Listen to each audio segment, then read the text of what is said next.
What is the meaning of though faded now?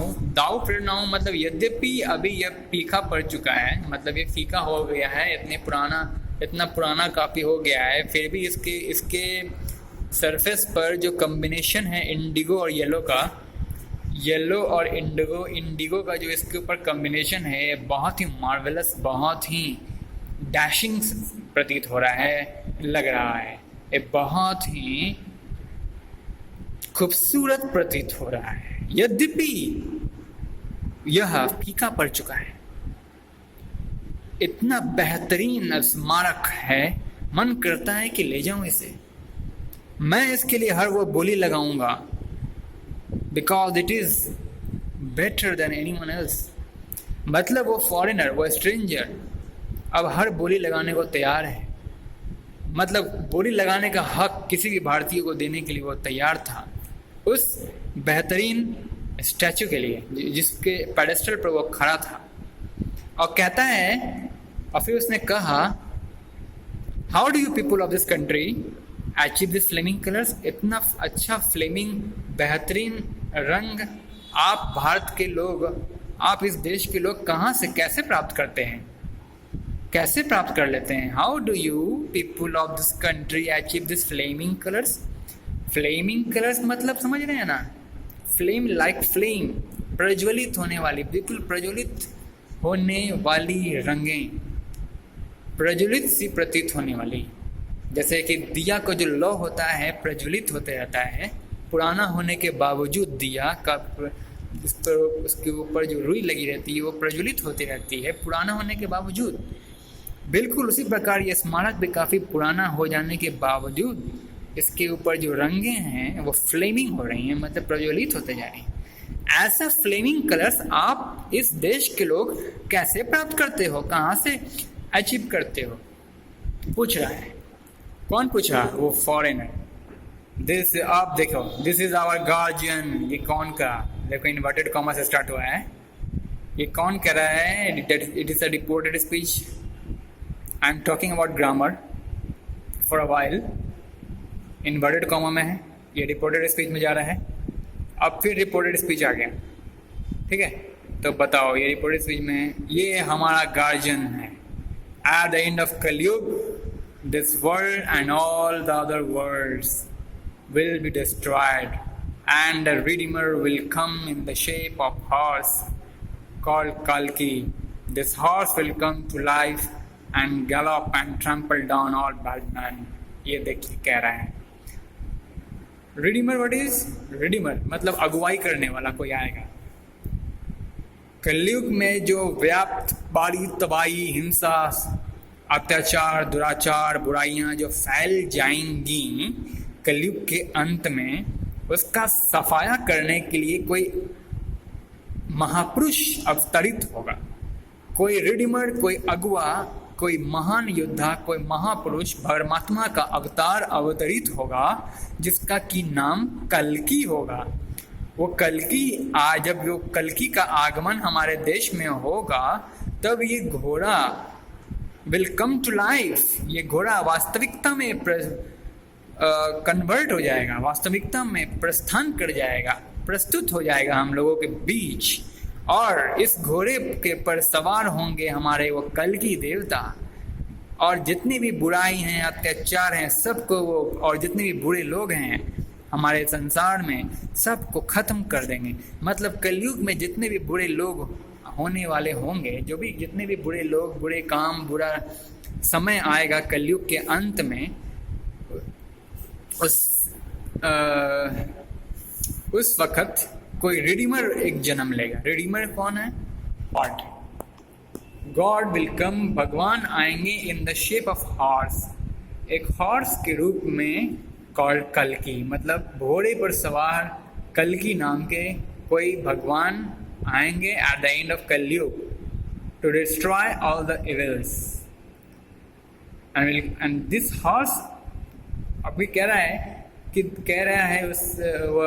कौन, ये सारी बात कौन कह रहा है? सबसे पहले बताइए मेरे को, ये बातें कहने वाला कौन हो सकता है?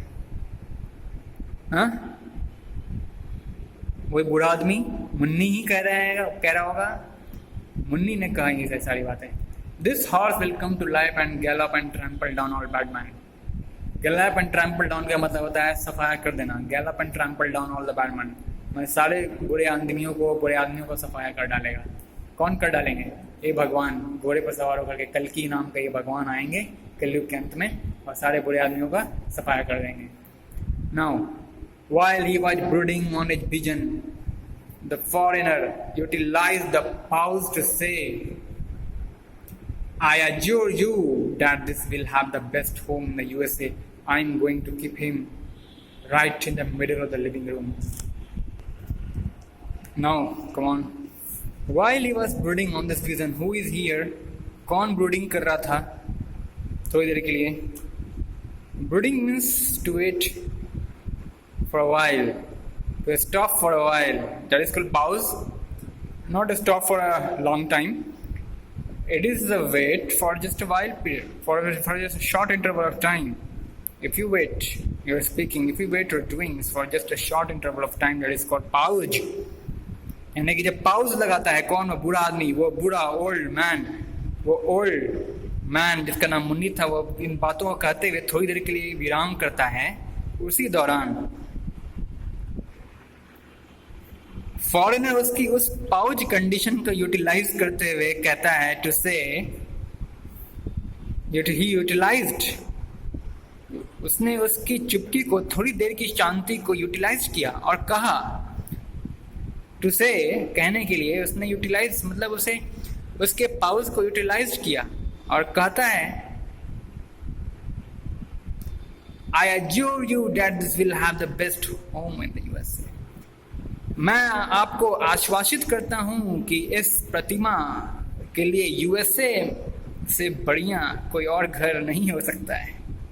मेरा जो country USA, United state of America, जहां से मैं आया हूं, उससे बढ़िया स्थान इस प्रतिमा के लिए और कोई नहीं हो सकता और दूसरा कोई जगह नहीं हो सकता है. कहने का मतलब वो इस प्रतिमा को, इस स्टैच्यू को, इसकी खासियत को, इसके इतिहास को, इसके पुरातन महत्व की सारी बातों को वो अपने देश ले जाना चाहता था, वहां पर रखना चाहता था. उसके लिए वो आश्वासित करता है. किसे? फॉरेनर आश्वासित करता है मुन्नी को. ठीक है. I am going to keep him मतलब उन सारे स्टैच्यूज को उठा करके वो कहाँ रखना चाहता था फॉरेनर? तो I am going to keep him right in the middle of the living room. Living room के किसी मध्य में, दाएं से लिविंग रूम के दाएं से मध्य में वो रखने के लिए तैयार था. किसे? इस प्रतिमा को, इस सारे स्टैच्यूज, घोड़े और इस वॉरियर के स्टैच्यू को उठा करके लिविंग रूम में रखना चाहता था. लिविंग रूम के किसी दाएं से मध्य में रखना चाहता था. कौन रखने जा ही रहा था? I am going to keep him. Okay. Now अब मुन्नी क्या करता है देखो जरा. Munni continued his description of the end of the world. संसार के खात्मे को लेकर उसकी जो प्रस्तुति थी, उसकी जो डिस्क्रिप्शंस थे, उसी पर वो कंटिन्यू होते हुए. पहले तो पॉज हो गया था ना थोड़ी देर के लिए. That was called brooding. Brooding का मतलब क्या होता है? Stop for short interval of time. आप लोग लिख सकते हैं ब्रूडिंग का मतलब in one word you can say pause. जब मुन्नी पाउज लगा दिया अपनी वन विजन पर और अपनी विजन को लेकर के, जो विजन था उसका, विजन का मतलब को जान लो, दृष्टिकोण, जिसके बारे में आप वर्णन कर रहे हो काफी लंबे समय से, अपना वो विजन, अपना वो दृष्टि, विजन मतलब अपना वो मुन्नी का अपना जो दृष्टिकोण था, उसके प्रति थोड़ी देर के लिए पॉज हुआ. तो उस पॉज को यूटिलाइज करते हुए फॉरेनर अपनी बात को कहा. ठीक है. अब मुन्नी कंटिन्यू करता है आगे about the description of the end of the world. संसार के खात्मे को लेकर के जो भी कुछ प्रस्तुतिकरण थी उस पर वो आगे बढ़ता है. क्या कहता है? Our pandit discoursed at the temple once how the oceans are going to close over the earth in a huge wave and swallow us. This horse will grow bigger than the biggest wave and carry on its back only the good people. ठीक है. कहता है संसार के खात्मे को लेकर के, उसके बारे में, संसार के एंड के बारे में, उसके सब्जेक्ट पर मुनि ये कहता है हमारे मंदिर का एक पुजारी, और पंडित डिस्कोर्स्ड, मतलब उसने कल्पना कर रखी है हमारे मंदिर भविष्यवाणी। डिस्कोर्स का मतलब होता है प्रवचन, सरमन। सॉरी, डिस्कोर्स का मतलब ये होता है एक प्रवचन, उसकी वाणी है, उन्होंने कहा है, उनका वो वचन है। हमारे मंदिर के एक पुजारी साहब हैं, उनका कथन है, उन्होंने कह रखा है कि कैसे एक बार मतलब वंस, एक बार हमारे मंदिर के पुजारी ने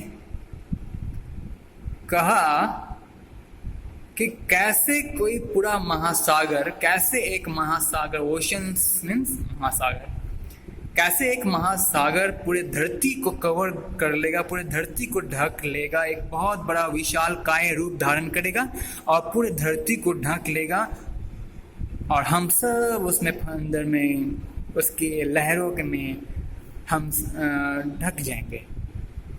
मतलब going to close over the earth in huge wave, एक बहुत बड़ा वेव, एक बहुत बड़े लहरों का रूप लेकर के पूरे धरती को कैसे एक महासागर ढक लेगा आने वाले टाइम में।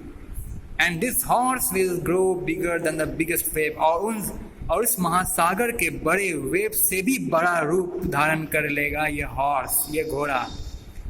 And carry on it's back, और अपने बैक पीछे वाले हिस्से पर, पीछे वाले साइड पर केवल और केवल अच्छे लोगों को ही कैरी किए हुए रखेगा। कहने का मतलब है जब संसार का खात्मा नजदीक होगा उस वक़्त पूरा महासागर अपना एक विशालकाय रूप बना करके धरती को ढक लेगा, सबको अपने अंदर समा लेगा, और उसी वक़्त ये घोड़ा भी अपना रूप विशालकाय कर लेगा और धरती पर जितने भी अच्छे लोग हैं उन लोगों की जान को बचा लेगा, और जितने बुरे लोग हैं उन्हें मरने के लिए छोड़ देगा। दैट्स वाई ये हॉर्स हम लोगों के लिए भगवान है। ठीक है, अब वो अमेरिकन बहुत ही आप सोचो, ये सारी बातों को सुनने के बाद आपको कैसा लग रहा होगा। एक जिज्ञासा और काफ़ी चिंताजनक स्थिति से आप भर गए होंगे, अरे बाप रे अब क्या करना चाहिए, किसकी शरण लेनी चाहिए। तो रिफ्लेक्टिवली दैट इज द इमोशनल, जब आप कोई वर्ड को काफ़ी इमोशनली और सेंटिमेंटली होकर के कहते हो तो उसे कहते हैं रिफ्लेक्टिवली। दिस इज एडजेक्टिव, विशेषण है। तो वो भी बहुत ही रिफ्लेक्टिवली कहता है, बहुत ही रिफ्लेक्टिव होकर के, बहुत ही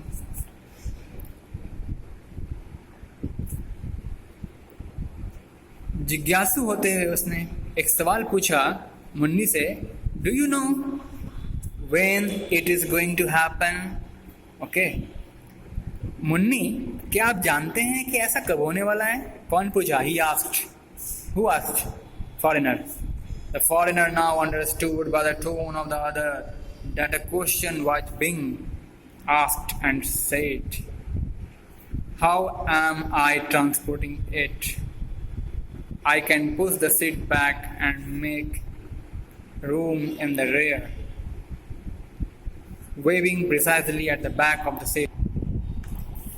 Now foreigner now understood, हाँ वो समझ चुका था उसके टोन से। जब उसने सवाल किया, फॉरेनर ने जब ये सवाल किया मुन्नी से बहुत रिफ्लेक्टिवली कि do you know when it is going to happen, ये समय कब आने वाला है, ऐसा जब सवाल किया तब मुन्नी ने जो टोन, अपना एक्सप्रेशन उसके सामने रखा, उससे फॉरेनर समझ गया कि ये सवाल तो बहुत ही कॉमन है, इसे पहले भी किसी ने पूछ रखा है, ये तो बहुत ही कॉमन है। तो इस सवाल के आंसर को पकड़ना, इसके आंसर के भूल गया, वो इस सवाल को छोड़ दिया उसने, और ये सोचना चालू किया कि वो कैसे इस स्टैचू को उठा करके कैसे इसे ट्रांसपोर्ट करेगा। ठीक है, how am I transporting it, अब मैं इसे ट्रांसपोर्ट कैसे करूं, मतलब वो भूल गया